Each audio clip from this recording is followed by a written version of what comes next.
Quero ler uma escritura para vocês, muito bonita. Está lá em Apocalipse 19. Olha o que diz ali. E vi um anjo que estava no sol e clamou com grande voz, dizendo a todas as aves que voavam pelo meio do céu: vinde e ajuntai-vos à ceia do grande Deus, um banquete, para que comais a carne dos reis, e a carne dos tribunos, e a carne dos fortes, e a carne dos cavalos, e dos que sobre eles se assentam, e a carne de todos os homens, livres e servos, pequenos e grandes. E vi a besta e os reis da terra, e os seus exércitos reunidos para fazerem guerra àquele que estava sentado sobre o cavalo e ao seu exército. Olha que interessante. Olha que interessante isso aqui. É uma ceia. Só que é uma ceia que tem um duplo propósito. É uma ceia que tem um duplo propósito. É um banquete, uma ceia que é servida, não é? É uma ceia, é uma comida, e a comida é a palavra de Deus. E você vai ver que em Apocalipse 19, nós vamos ver que a espada sai da boca daquele que está no cavalo. É a palavra de Deus, apta para discernir os pensamentos dos corações. Isto faz um convite para uma ceia que vai acontecer lá. Uma ceia que vai acontecer lá. As pessoas estão famintas, as pessoas passaram por fome e sede, e vai haver uma ceia do outro lado. Olha que interessante isso aqui. Pense nisso. Vamos lá. Olha as notas. Eu tive uma visão, era por volta de 5 horas da manhã, como minha esposa lá atrás sabe, ou 6, eu tinha acordado, nós tínhamos acordado para aprontar as crianças para a escola. E eu pensei que eu era a pessoa mais feliz que eu já tinha visto. Eu estava parado no sol, e eu estava pregando para uma congregação gigantesca. Uma congregação enorme, uma congregação gigante. E eles estavam assentados numa floresta e os raios do sol estavam raiando neles, só aqui e acolá recebendo a palavra. E eu sou, como costumeiramente, sempre muito longo, muito tarde, prego muito longo, e eu preguei tão demorado até que a congregação começou a ficar com fome por comida física. E alguns deles ficaram cansados, então eles apenas se levantaram, saíram para conseguir comida para eles, começaram a sair. Eu disse, não. E eu tinha 2 clímax que eu queria cumprir. Eu queria cumprir no meu sermão, e o Senhor havia me dado, e qualquer pregador sabe, quando você realmente sabe que é Deus que te deu, você simplesmente fica queimando para contar aquilo para o povo. Mas aqui não está completa a minha citação, deveria ter colocado completa para vocês, está no Nomes Blasfemos. Ele disse, na verdade, a palavra de Deus é uma comida espiritual. Quando ele fala dessa visão, ele disse, o povo estava com fome por comida física, mas a palavra de Deus é uma comida espiritual. Então esta visão que ele teve do Senhor aqui é a visão da ceia. Porque ele estava colocando o banquete na mesa para as pessoas, e as pessoas não tinham gosto por aquela comida da primeira vez. Mas ele falou, mas vai ter um outro clímax, eles vão voltar mais tarde. Era um culto da manhã. Ele disse, depois vai ter um segundo clímax. Então teve um clímax e depois teve outro clímax. Isso foi em 62. E depois nós sabemos que realmente teve um clímax. Teve a abertura dos selos, teve um banquete. Não é? Você vai pensando aí. Mas ele disse, mas tinha um outro clímax, que eu sabia que viria, e eu estava convidando. E ele diz, leia lá depois para você. Está na mensagem Nomes Blasfemos, a partir do parágrafo 288. Ele disse, olha, a palavra de Deus é alimento. A palavra de Deus é o banquete. A palavra de Deus é o que deveria nutrir as pessoas. Mas ninguém estava interessado no primeiro clímax. Passou. As pessoas não viram. Não deram importância. Ele disse, mas vai ter um segundo clímax. Vamos continuar ali, então, nas nossas notas, não é? Então, muito interessante. É um pequeno parênteses que nós estamos fazendo aqui. Agora, meus amados, mais uma parada que eu vou dar aqui. Eu falei para vocês que ia dar nota para vocês, não é? Eu quero fazer todo mundo pensar nesta noite. Eu sei que nós estamos com uma maturidade suficiente para nós absorvermos todas essas coisas. Porque enquanto não chegássemos a esse nível, irmão, não adiantava nada falar isso. O povo não vai entender nada. Ninguém tem mente para entender. Mas a noiva está ganhando mente. A mente de Cristo está voltando a ela. E ela está ganhando essa percepção espiritual para entendermos destas coisas. Vou falar um negócio para vocês aqui. Vocês já devem ter ouvido, alguns de vocês. Mas a maioria das pessoas talvez não saiba disso. E eu quero que vocês prestem extrema atenção no que eu vou dizer para vocês. E eu sou praticamente obrigado a passar por aqui para poder falar deste grande personagem, Miguel. Eu vou ser obrigado a passar por aqui, senão eu não consigo falar dele. Porque eu estou indo na Bíblia e estou indo na mensagem. Estou indo na Bíblia e estou indo na mensagem. Deixa eu falar um negócio muito importante para vocês. Muito importante. Anota aí. 1951. O profeta de Deus vai para a África do Sul. 1951. Setembro de 1951. Quando é outubro de 1951, ele já está de volta nos Estados Unidos. Ele volta para os Estados Unidos doente, porque havia contraído uma ameba, porque havia desobedecido o Senhor. E agora ele estava todo preocupado, todo nervoso, todo agitado, porque ele havia falhado com Deus. E ele ficou tão desesperado, porque o médico disse que ele nunca mais ia se livrar da ameba. Ele ficou tão desesperado, ele começou a orar a noite inteira e o anjo de Deus que vinha a ele apareceu para ele. E esse anjo, que sempre aparecia ao lado direito, não é?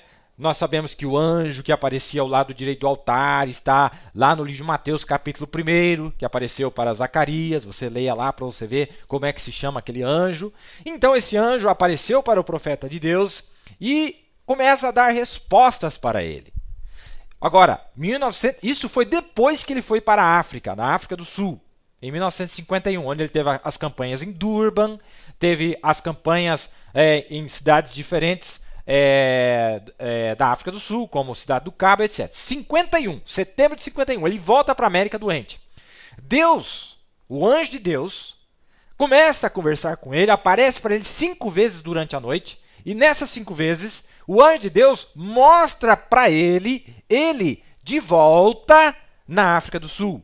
E quando ele vê ele de volta na África do Sul, ele viu que a multidão era muito maior do que da primeira vez que ele esteve, que foi no mês anterior.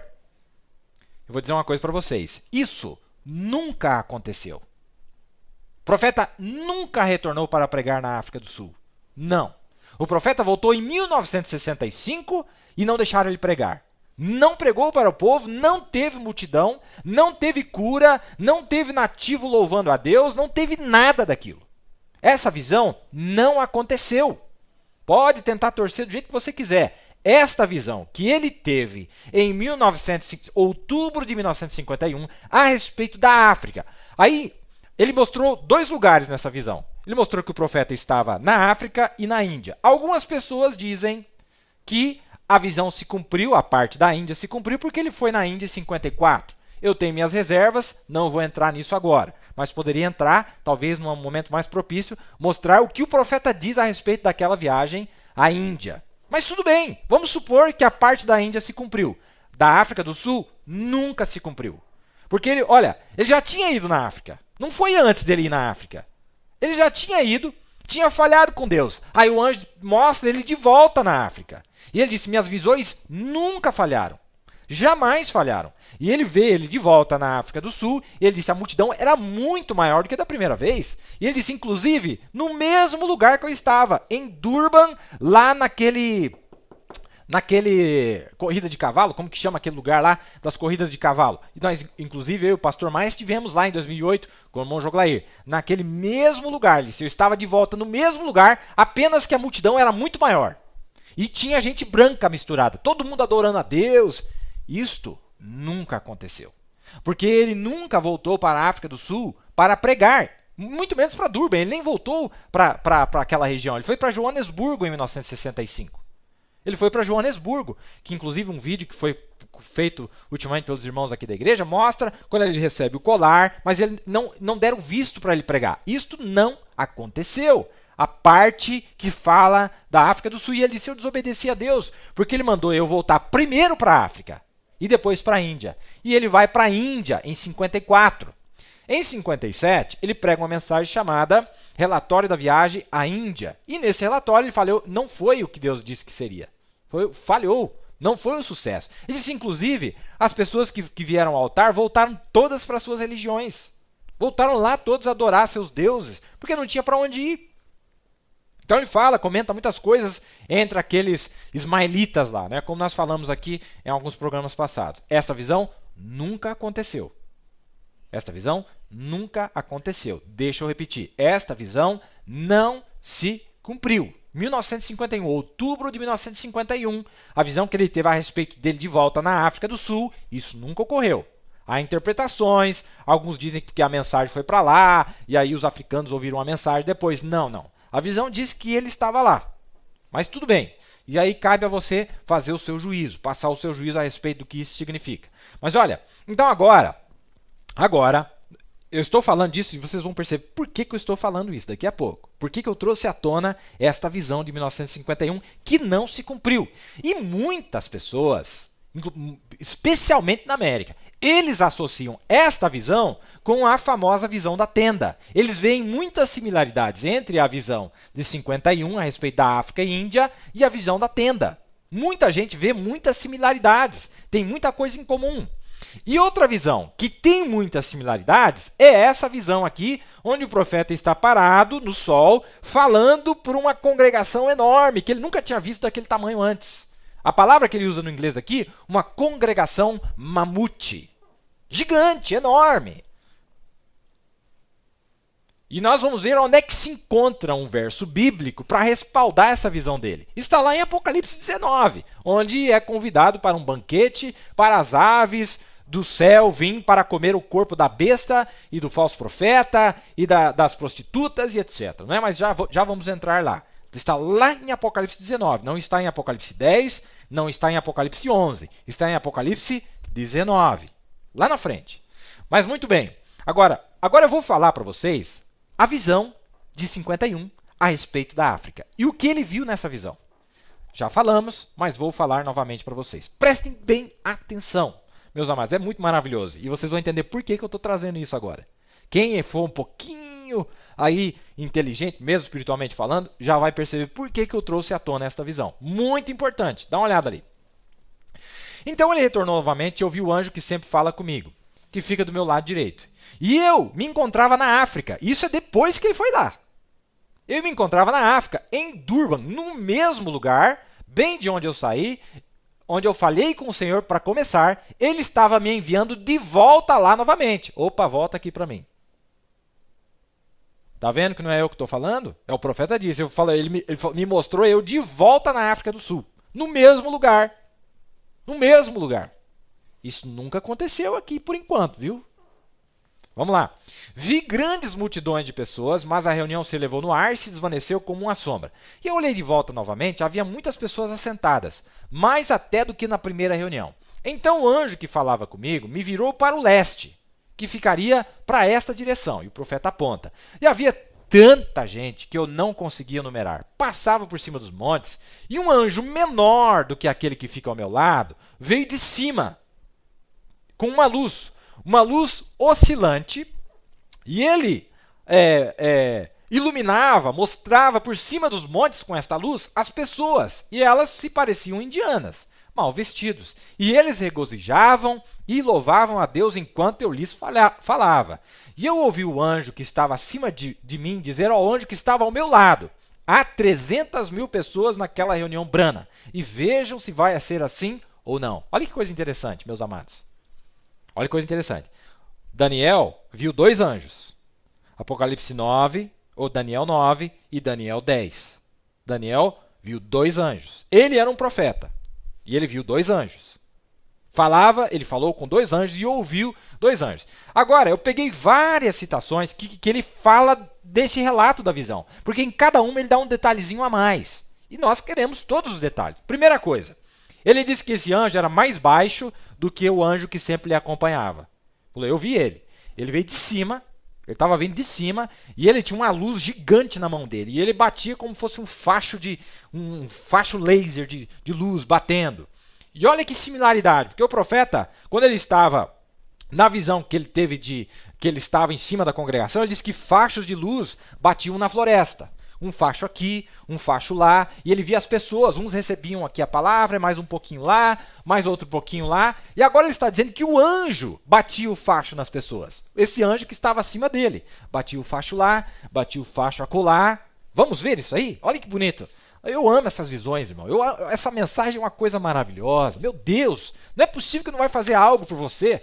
Não é possível que não vai te dar uma animada, uma encorajada. Vamos lá. Eu não estou ficando doido, não. Vamos lá, vamos ver a descrição que ele dá, porque cada mensagem ele dá uma descrição a mais. Vamos dar uma olhada aqui. E aqui está o que vai acontecer. Ó, ele falando lá em outubro de 51, depois que ele voltou da África. O anjo do Senhor que vem a mim e me disse para retornar à África, e ele me pôs por cima da África e me mostrou uma reunião maior do que quando eu estive lá. Então, quando eu estava lá, enquanto outro anjo desceu dos céus, ele parecia como que se tivesse, ou como que tivesse uma vestimenta avermelhada. Mas ele estava acima de mim e ele me virou para o leste. Este anjo de cima chamou a atenção do profeta para o leste. O leste é o mundo oriental, o mundo dos muçulmanos. Mas tudo bem, volta aqui para mim. Qual era a cor do anjo que acompanhava o profeta? Não era vermelha, era branca. Era branca. E ele disse, esse tinha uma vestimenta vermelha, avermelhada. Ele disse, ele é menor do que aquele anjo que falava comigo, tinha uma vestimenta avermelhada, ele estava acima de mim e ele me virou para o leste. Muito bem. E eu vi todo o povo africano lá. O povo africano é forte, corpulento, mas esses que estavam no leste eram um povo mais magro. Parecia que tinha um cobertor enrolado neles, puxado para cima e enchido. É essa roupa dos árabes, né? E eu não conseguia reconhecer nenhum. Mas, havia muito mais do que este povo africano. Quer dizer, a multidão que ele viu lá no leste era muito maior do que o que ele viu nessa reunião que ele teria na África. E esse anjo em cima de mim acendeu uma grande luz oscilante e começou a mostrar no fundo assim. E o máximo que conseguia enxergar não tinha nada além de gente. Era gente, gente, gente, gente. E em cima dos montes, vales, e eles se pareciam indianos. Então, quando esse anjo acima de mim falou com o anjo que sempre está comigo, ao meu lado, o grandão, de fisionomia escura, que tem o cabelo até os ombros, de braços cruzados, ele estava de pé aqui ao meu lado. E eu ouvi ele dizer a este que estava de pé aqui ao meu lado, e a voz foi tão forte que me tirou da visão. Ele disse assim, há 300 mil pessoas daqueles naquela reunião. Anote isto, pois este é o assim diz o Senhor, sua palavra se cumpre. Agora, claro, em 54, nós vimos que o profeta foi para a Índia. E alguns dizem, não, lá se cumpriu, porque agora eu quero mostrar para vocês, biblicamente falando, qual é o único momento que este anjo da qual falamos nesta noite pode aparecer. Tem um momento só que ele pode aparecer, e não antes. Que ele vai aparecer realmente, não é? Então, vamos lá. Agora, há 300 mil pessoas daqueles naquela reunião. Note isso, pois este é o assim diz o Senhor, sua palavra se cumpre. Agora vocês creem? Do dia 7 do mês 3 de 1954. Mais detalhes aqui ele vai dar nesta outra mensagem, falando do mesmo evento, claro. E eu notei que à minha direita, quando o anjo desceu, eu vi como que um enxame lá de pessoas. Eram homens que pareciam que tinham um lençol em volta deles, eram homens com um lençol. Isso aí é o turbante, né? É isso que o profeta está se referindo, pessoas que usavam turbante. E tinham enrolado, amarrado ao redor como um bebezinho, um lenço. E eu podia enxergar o máximo que conseguia, não tinha nada no ser gente. Então este anjo acendeu uma grande luz oscilante e começou a balançar esta luz para lá e para cá. Assim, eu nunca vi tanta gente na minha vida. Então este outro anjo que vem bem perto de mim, ele disse, há 300 mil pessoas naquela reunião. E eu tenho anotado aqui, vocês anotem algum tipo de papel, como eu disse a vocês acerca do menininho sendo ressuscitado na Finlândia, anotem na contracapa de sua Bíblia ou em algum lugar, que nesta reunião vai haver uma reunião, vocês vão ficar sabendo dela através de alguma mídia, de 300 mil pessoas indo naquela reunião. Agora, vejam se está certo isso ou não. Vai haver 3 vezes o tamanho da outra, está vendo? 300 mil pessoas que vão ir àquela reunião. Eu fico tão feliz de poder estar lá, não sei o que eu faço, mas pois eu amo ganhar almas ao Senhor. Mais uma aqui para fechar nosso pensamento. Agora, vou falar devagar para que as pessoas entendam, as que estão escrevendo. Contando da visão aqui, mais detalhes ele vai dar. Desapareceu em direção ao oeste. Então, eu olhei na minha frente novamente, para cá, apenas que desta vez era em direção ao sul e havia uma outra reunião maior do que a outra. E havia pessoas bonitas, homens e mulheres com suas mãos levantadas, louvando a Deus. E eu disse, esses são todas pessoas brancas? E eu olhei e eu vi os africanos, aquela grande raça negra que se encontrava lá. E bem aí, eu vi algo fazendo um barulho, um zumbido, como que um dínamo rodando. E o que era? Esse barulho de dínamo muito alto? Eu olhei lá para cima e lá vinha outro anjo. Este que ficava ao meu lado era o mesmo homem que sempre fala comigo. Mas lá veio outro anjo do céu. E ele tinha uma grande luz oscilante acesa. E este anjo me pegou pelos ombros e me virou para o leste. E eu olhei para o leste, nunca vi tanta gente na minha vida. Eles não eram africanos. Parecia que tinha um lençol, turbante, né, ao redor deles e assim, puxado para cima, como os indianos, lá da região de Calcutá, lá por aquelas regiões. Eles eram bem magrinhos, tinham suas mãos levantadas, simplesmente louvando a Deus e gritando meu nome, o mais alto que podiam para que eu fosse para lá. E eu olhei e o anjo que ficava acima de mim, então, ele era uma pessoa grandiosa, de aparência potente também. Claro, porque o que acompanhava ele era de aparência grandiosa e potente. Mas ele falou, mas esse também era. Esse que apareceu em cima, de roupa vermelha, que era mais baixo do que esse que me acompanhava. Ele tinha uma grande luz na sua mão oscilante. Ele acendeu ela. E ela passava lá para trás pelos montes, e o mais longe que eu conseguia enxergar, não tinha nada a não ser massa de pessoas. Relatório da viagem à África, em 53. Ele nem tinha ido na Índia nesse tempo aí, não é? Agora, muito interessante, não é? Muito interessante essas coisas que nós estamos vendo. Agora, Daniel, volto a repetir, Daniel, um profeta, do começo da dispensação gentia. Do começo. Assim como foi no princípio, assim será no final, diz o profeta. Um profeta lá no começo, ele tem a experiência com 2 anjos e a Bíblia nos dá o nome dos 2, Miguel e Gabriel, ou Gabriel e Miguel, não é? Aqui no final dos tempos nós temos um profeta e nós temos um anjo que se parava ao lado direito das suas reuniões, não é? Um anjo que sempre estava do lado direito e ele era grande, moreno, mas ele vê nessa visão um outro anjo, não é? Vamos lá mais um pouquinho.